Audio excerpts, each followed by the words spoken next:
What's up? My name is Julian Williams, and I take Expedite. Some days I walk into the gym, and I don't necessarily feel like working.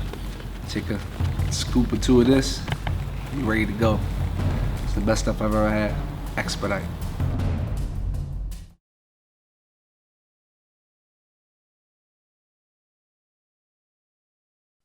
Hey, what's up, everybody? I'm Marcos Villegas. That man to the left of your screen is Mario Barrios, who fights as the co-main eventer on this Tank versus Leo Santa Cruz card happening in San Antonio on Halloween. Mario, thank you so much for joining me. It's good to see you again, man. Man, you're 1 week out. Halloween in a Alamo Dome that's going to have, from what I've heard, up to 10,000 fans. You know, what do you think about being one of the first people to have a card with fans since the world's gone to crap pretty much since the coronavirus? I mean, shit, it's to me, I mean, it's awesome. You know, I was expecting this fight, you know, to have no fans, which I mean, it wasn't gonna bother me to begin with. Regardless, you know, we're gonna go in there, you know, handle business. But knowing, you know, this type of fight, you know, again, I'm fighting another fellow Texan, you know, someone that I've known, you know, really well growing up, you know, someone I can say that has been a friend for like a lot of years. Knowing that this type of fight is in San Antonio with a crowd now, it makes it that much better, you know, because when the fight was announced, you know, a lot of people who grew up in Texas boxing, they know me and Ryan Karl, and they're like, man, like that's the type of fight, you know, that needs to, one, it needs to be in Texas, and two, like, because like they know how much of a crowd it will draw. So you know, it's cool knowing that I'm gonna be on one of the first cards, you know, back with a crowd. It feels, you know, like a big step forward, you know, to things getting back to normal, and you know, hopefully, you know, things resume, you know, to continue that way. Man, I keep forgetting because I always see you here in California because you do your camps in California that you're from Texas. Yeah, yeah, San Yeah, I always Antonio. think that you're from here, but you're from Nah. your hometown, man. So, are Texas. you in San Antonio right now? Have you been doing camp in San Antonio? No, no, no, I'm in Hayward right now. Yeah. Well, by Oakland. So I mean, I've been here since the end of July. So I mean, it's really getting to that time. You know, where I'm already homesick. I'm ready to get back home. But yes, I mean, I believe we take off on Sunday or Monday. How's this time been training, and how's Virgil been doing? Because I know a few months back, maybe a year ago, his health was kind of like here and there. We wouldn't see a lot from him. You know, how's that he been, and how's the camp over there been during this time? Oh man, it's been great. Ver's been in the gym with us every day. Been very active with us. He's doing what way better, you know, as far as health goes. Um, you know, looking strong on the mitts with me. You know, we went 12 rounds the other day, no issues. Uh, yeah, I mean, camp has been really good. I have no complaints, and I mean, I'm just excited, you know, to just put everything to work next Saturday. You must be bored though, man. There's not a lot of things to do over there, right? Super fucking bored though. Yeah. I mean, Man. aside from like from the boxing gym, I'm usually just here playing the PS4, or whenever I get off days, I'll take my like board with me to San Francisco, Oakland, just cruise around the city, just enjoy the scenery, because that's pretty much the only thing I can do. What are you playing on PS4 right now? uh, what's it called? The Call of Duty. I've been on Warzone for the past couple months. Then they had just remastered Tony Hawk Pro Skate 1 and 2. So as soon as that had dropped, downloaded that. And then, so yeah, just alternating between those two. Two things based on that. One, you need to hit up Virgil Ortiz. He plays a lot of PS4, and I think he plays a lot of Call of Duty. So I'm going to tag you, Virgil, so you guys can change your gamer tags and talk ish to each other while you play. A second, you skateboard? You said you play Tony Hawk, and then that you ride the board around in San Francisco. You skateboard. Yeah, yeah. I always bring, well, I have a longboard with me right now. Well, like it's a small cruiser, but yeah. So I enjoy skating. Wait, how long have you skated for? Like legit, like you can do tricks, like and all that? No, no, I'm not a good skater. Oh no, okay, all right. No, like I mean, I've skated on and off since like high school, but never, you know, really got enough time to um invest in skateboarding where I got good enough. But no, I mean, I enjoy it. I always bring my cruiser out here with me. I always have one of my boards anytime I travel outside of San Antonio. And yeah, so like that's what I do in my free time. When this fight's over, you're gonna stay put in San Antonio. You're gonna be there for who knows when until your next fight, right? Yeah, no, I'm looking forward to being back home for at least a couple weeks. Now, when we look at this fight, Ryan Karl is a guy that he comes to fight. All his fights on FS1s, all the fights I've seen of his that I've worked on the telecasts with, he comes to fight. And that's the one thing about your style too. You have a very exciting, fan-friendly style. You come to fight, even though I know with Virgil, obviously he's working with you to be more technical in there. I don't know, when you step in there, bro, are you just gonna be like, nah, like, F it, I'm just gonna go because we're in San Antonio, it's on this pay-per-view card, I know this dude, I know he's down to fight too, like, nah, like, forget it, I'm just gonna go and we're just gonna brawl it out? I mean, of course, going into all my fights, I try to stick with the game plan, but a lot of times I get caught up in, sitting there and throwing chingazos. But like you said, I mean, it's not something, that, my corner are very comfortable with. Yeah, you must make Virgil go crazy, huh? Yeah, yeah.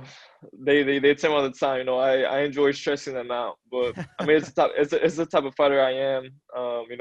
I've been asked about predictions with this fight a lot, and all I've been saying is, man, it's gonna be a fan friendly fight. Yeah, no, I know it is, and that's the reason why they have you as the co-main event. I feel because of the potential for this fight to be exciting. With Ryan, you mentioned that you've known him for a long time. How close of like a friendship was there? Is it like a casual thing, like you just see him here and there, or like you actually like have gotten to know the guy like over the years, and you do consider him like a real friend? No, I mean, he for sure is a real friend. I mean, I know his family really well, just from growing up in the amateurs together, to us fighting on the same pro cards a lot. We support each other at plenty of fights. I have a couple pictures in my phone of us, to get like together, at these fights. So I mean, I've always considered him a friend. But I mean, it's only business. At the end of the day, he's there next Saturday to take my belt from me. So I mean, yeah, I mean, I got to handle my business. When this fight was proposed to you, did you call him and be like, hey, bro, like, we got to talk, like, did any of that like happen, or were you just like, nah, fuck it, and sign a contract, let's go? Nah, I think both of us, I mean, again, right, I mean, we're professionals for a reason. We understand, how the sport works. And, for him, I mean, it's the opportunity that, he's been waiting for a very long time. This is a world title shot. For me, it's first title defense in San Antonio. I mean, who better to put, against me, than another fan-friendly Texas fighter, who happens to be a friend of mine. But again, I mean, I'm sure, we're gonna go in there, we're gonna handle business, and I have no doubts, we'll be able to shake hands afterwards, and be cool. It's still homies.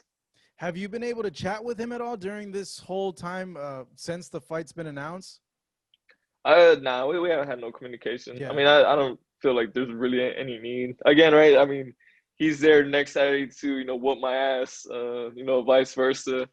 So I don't know. It's funny. Like, it makes sense for you guys because you guys are like, well, it's a sport, and in sports, friends play against each other. But the difference is in boxing, you guys beat the crap out of each other. So it's like, for a normal person, you're like, wait, he's your friend, and you're going to fight him, and you're going to like try to like knock him out. Like, wait, what? Like, Yeah. Yeah, I mean, I guess it's pretty different. I don't know, but like, again, right? Like me growing up as a fighter since I was 6, this is what's normal to me. So yeah, I don't really hear anything else other than when I talk to just the average person. They'll be like, what, like, you're fighting someone? I'm like, yeah. And they're like, how do you feel about that? I'm like, I mean, I'm getting it's a paid. fight. Yeah, exactly. I mean, I'm both just of us are paying getting us. paid. It's been a year since your last fight, and it was against that Russian kid on the pay-per-view card. I believe the Spence fight was the last fight that you had. Man, your face it looked pretty bad, dude. Yeah, it was. Yeah, how was that? Yeah, how was that healing process for you? I actually wasn't bad at all, man. Like, I literally, the swelling went down in like 3 days. Like, I fought that Saturday. The next, whatever, I went back home 2 days after that fight, and of course I had all types of interviews, all types of meet and greets scheduled, and I remember at first after the fight, I was talking to my girlfriend, my family. They were like, "Dude, like I don't think you're gonna be able to do any of that like next weekend. Like it doesn't look like you're good." I mean, I've been in fights, where I've had pretty bad swelling or cuts, and I know how like my body heals. I tell her like nah, like it's gonna be good. And literally within like 3 days, it was gone. The only thing that was pretty annoying was my opponent's corner and his team. They were spreading rumors that they broke my face, that I was suspended, for 6 months, all this stuff, but none of it was true. Right after the fight, went to the hospital, got all the scans done, everything, just taking precautions, of course, you can never be too careful in this sport. But no, I mean, there was no fractures, no nothing. It was, just swelling. So after a fight like that, because it was a tough fight. And I remember you knocked him down. Like it was just a tough Yeah, fight. it was a dramatic fight. Yeah. How is that feeling like the next day? Like how sore were you? And to describe to a person, I guess, that doesn't know about this side, when you are in a fight like that, like how is it that your body really is feeling? Oh, terrible, man. I mean, literally from my head to toe. For me, that fight, I mean, it was obviously, my face and my head. Uh, the like following day, man, even just like because like you have like so many knots on like your head, like just opening your jaw, like trying to eat food, like it's like the like little stuff that like would be annoying. Like I couldn't even open my mouth all the way because I had like knots on like my temples and like all over my head. But yeah, no, it literally feels like you were hit by a car. Like anytime you get up, everything hurts. It's just like the following days after a fight, you're literally just like moaning and groaning like anytime you move. So it's pretty bad. That's usually always for me. It's always the second day after the fight. It's completely the worst. But yeah, I mean, then after that, it gets a little better. But every now and then, though, like it'll be like a week after the fight, and you'll be like, man, like why do I still have like a knot on my head, or like why do I still have like a knot on my jaw, like. But I mean, we get used to this is what we do. I mean, there's a reason why not everybody does this. So, a normal person hearing this, or a boxing fan hearing this, would be like, dude, Mario, like, what the fuck? Like, why do you even do this? And like, I don't you know, ever go dude. like, like, fuck this, I could do something else. Like, I ain't gonna do this anymore. Yeah, I know. I have homies too. Like whenever I get back home, we'll just be cruising around, skating. They'll ask me like, dude, like how's it feel? And I'll tell them like, dude, that like that's insane. Like that you do that. Like and like you just become so used to it. And I'm like, yeah, no, I mean it's pretty wild. Or I mean, just in camp, I'll be posting, I'll post a selfie or something, that every now and then I'll have a black eye, bruised nose, busted lip or something, and they're like, dude, like your lip. I'm like what about it? And they're like, oh, like your eye. I'm like, yeah, what about it? They're like, it's fucked up. I'm like, well, I mean, yeah, like, what do you think I do? Like, It's like, if I can fight for a living, what the fuck? What do you do? yeah, man. Like, if this was easy, everybody would be doing it. Like, there's a reason why, Yeah. So there's only a few of us. That fight, obviously, a lot of controversy. A lot of people felt the other guy won. What'd you make of the fallout from that fight?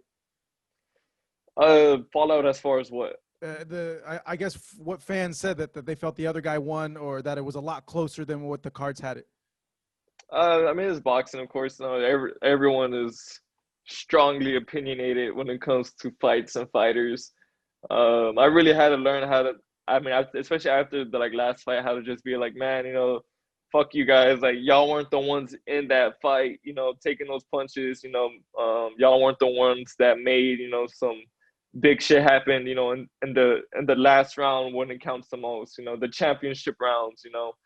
I was able, you know, to bite down, you know, and put them on the canvas, you know, in the fight where people thought I had nothing left, you know. So I mean, I'm still dealing with, you know, people commenting, you know, on my stuff about that fight. I'm like, dude, like, get over it, man. Like, I won that fight, you know. Going into that last round of the fight, I had it dead even. I only gave the decision to myself because, you know, I was able to put them on the canvas, and that ultimately, you know, I believe, you know, my opponent knew, his corner knew, because I remember in that fight when I put him on the canvas in that 12th round, the look on my opponent's face and the look on his corner's face, it said it all. You know, they knew like that whatever momentum that he was building was completely lost. But yeah, no, still dealing with crazy Russian. I'm still dealing with like Russian fans coming at you. Oh, dude, crazy, man! Really? Like always in my messages. Yeah, don't get me wrong. Like, they DM you? Yeah. They DM me. They're mad talking shit. Most of the time, like, there's a lot of times I don't understand it, but yeah, I was gonna say. yeah, no. Oh, I get harassed at least a couple times a week. Oh, but still. Yeah, still. Dang. It's crazy. Man, them Russian fans, they love their fight sports, man. That Oh yeah, no, for sure, man. But dang, I didn't know I mean, I don't. over this stuff. Oh, DMs, messages that they're mentioning me. Every now and then, I'll get a little bored here in camp, and I'll start to answer. Yeah, I'll start to entertain them. What do you respond with? Get the fuck over it. Like, man, like, it was already a year ago, man. Yeah. And then and of course everyone's always saying, oh, you were scared of the rematch, blah blah. And I was like, man, like, I said it right after the fight, I would give him a rematch. Like, I never shied away from you know, the opportunity of a rematch. I don't know what happened with negotiations or what, you know, his team had wanted. In my eyes, man, that was the best possible outcome he could have had in that fight. I don't see how he could outperform the way he did in that first fight. But me, I mean, I know going into a second fight, I mean, I know I could be a much smarter fighter, a much better fighter. You know, there was things I did in that camp, you know, which were the result in that fight. You know, in the second half of the fight, you know, I really didn't have much, you know, much fight left, just because of, you know, it was during camp, it was on me. You know, I kind of drained myself. But again, man, I'm the fighter. I took responsibility. I never used that as an excuse. But I know, you know, going into the second fight, you know, he has a lot more to work on than I do. Because, I mean, he knows whether it's round 1 or round 12, you know, I could put him on the canvas. And, you know, I literally ate everything he threw at me for 12 rounds. You know, even when I was hurt, never went down, you know, I held my own. And I mean, it's a fight I'm very proud of. I mean, a lot of people, they bring it up like if I'm scared to talk about it. I'm like, dude, like, that was a great fight. Like, every great fighter has a tough ass fight like that. You got Mayweather and Castillo. You know, there's so many examples that you can give. You know, where, I mean, those are the fights that make you a champion. Given that the result and the backlash, do you feel that you have something to prove in this fight because of that, to like prove like, no, man, like I really did deserve this belt, I really did deserve that win? Like, do you feel like you have to still like prove that? Yeah, I guess a little bit. I'm just like, again, because like people, they're very quick to just look at the last fight, be like, oh, you know, your last fight you lost, like you're a bum. Of course, right? You know, boxing fans. Yeah. But I mean, again, man, I've gotten, you know, I've gotten used to it. It's not something, you know, I dwell on. Again, I mean, you know, just tell everybody, you know, man, like, don't look too into, you know, my last performance, you know, because I mean, boxing is a learning sport. You know, we learn fight by fight, and I was able to take away much more from my last fight, you know, than anything. You know, I'm excited to get in there next week, and, you know, and show everybody, you know, what improvements, you know, we made in camp, and show everybody why, you know, I have, you know, that strap. outside of this fight, if you are victorious, do you want to go into that rematch just to like shut people up and so you don't get all this criticism and stuff like that, or are you looking at like other things? Because I know that you're a belt holder. You got Ramirez and Taylor fighting. We hope in the future to be undisputed. Certainly, I would think money-wise, that would be a huge fight that anybody in your position would be like, I want that fight. Yeah, no, exactly. I mean, me as a fighter, ultimately, after this fight, if it feels up to me, I would fight either Taylor or, Ramirez. But again, I mean, I haven't shied away, from the thought of a rematch with Akhmedov, and I've said it plenty of times, man, like he was a warrior with me that night. I tip my hat to him, the way he fought and everything. He fought his ass off. So I mean, I've said it before. I would give him a rematch. But me, of course, I want the belts. So I mean, I would want one of the champions or do what it takes to get to one of them. But I mean, if a rematch was set up, I mean, I would be down. You're fighting on, of course, Leo Santa Cruz, Tank Davis pay-per-view. That's the main event. What are your thoughts on that fight? Do you think Leo can do it, or do you think Tank is just too big of a guy for Leo at this point, seeing that Leo's coming up in weight? I've been having a lot of trouble, just trying to, come up with what can happen in that fight. It kind of felt like, with the whole like Loma and Lopez, because that fight either, like I couldn't give, a strong opinion of what I thought was gonna happen. It's just one of those things, man. Leo's coming up in weight. I've heard tremendous things, about his camp, and then but I mean Tank, I mean, shoot, I've known Tank since, I mean, we were in the amateurs. He's always been a sensational boxer. He has great boxing IQ. I mean, Mayweather said it himself. He's just never really had to use it. He's kind of just has overpowered people. So I mean, Tank has the explosiveness. He has the boxing ability. And then I mean, Leo Santa Cruz, multi-division, world champion. He has the ring IQ as well. And he's coming up in weight. So. He looks strong. I mean, that's going to be another great fight. I mean, this is really, I have encouraged, everybody, on social media and just in person, man. Like, if you can make it to the fight, make it. If not, man, make sure you order it, because I mean, this is going to be a great night of boxing. From the first fight, to the main event. What makes you not sure about who's going to win the fight? Like, what's the factor there where you're kind of like, man, I don't know? I mean, it's boxing. I mean, it only takes one punch, to change the fight. Boxing is one of the most, how can I say? I don't know. Yeah, there you go. It's unpredictable, man. Like I said, literally just it takes one punch to change a fight. And then, I mean, when you get two boxers, at that level, it's, man, like anything can happen when they step in there.